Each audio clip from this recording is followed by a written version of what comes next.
Understanding borders is one of the four grand challenges of the University of Windsor.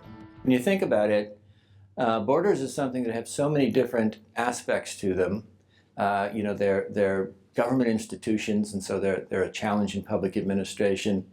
They're places where international cooperation and international conflict take place, and so it's a challenge in international relations. They're very, very important for the economy. They're a technological challenge. There's a tremendous amount of technology that can be applied in terms of information science to make borders work better. There's issues related to privacy, there's cultural issues, there's all sorts of legal issues around the border. So it's sort of natural that a university, which is a place where you can bring all those types of things together, would be the best place to look at a border. And the University of Windsor is sort of the natural place to focus on understanding borders. The first thing we need to do is we need to understand it, we need to see how it's working, and then we have to try to figure out ways that it can work better. Here in the traffic lab, for example, what we've been doing is harnessing, there's these huge volumes of data that come from GPS transponders in trucks.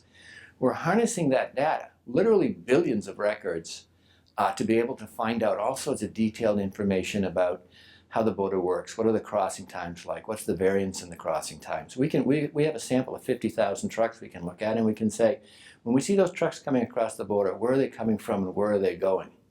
And the next step in all of this is to be able to provide information in real time that will allow the people that manage the border, across the CBSA and the CBP, to do their job better, but also the people that operate supply chains across the border to get real-time information on how long it's going to take to get across today. Should we be sending the trucks a little bit early? That type of information will actually make the border work better. We also have an academic program in what we call border management and international trade. And that's really to trade professionals that are going to be good at doing business across borders.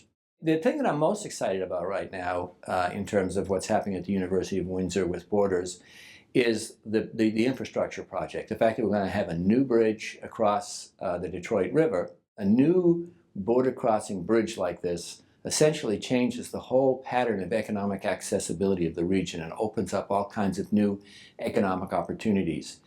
And we're very lucky to be sort of watching this whole process take place.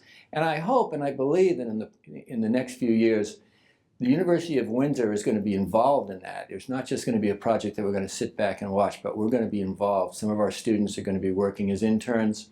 And we hope we're also going to be providing expertise and advice to the creation of that bridge, and also looking at how we can make the economy of this Windsor-Essex region, also on the Michigan side and the Detroit region, take greater advantage of this better crossing. What sorts of new economic opportunities that's going to open up?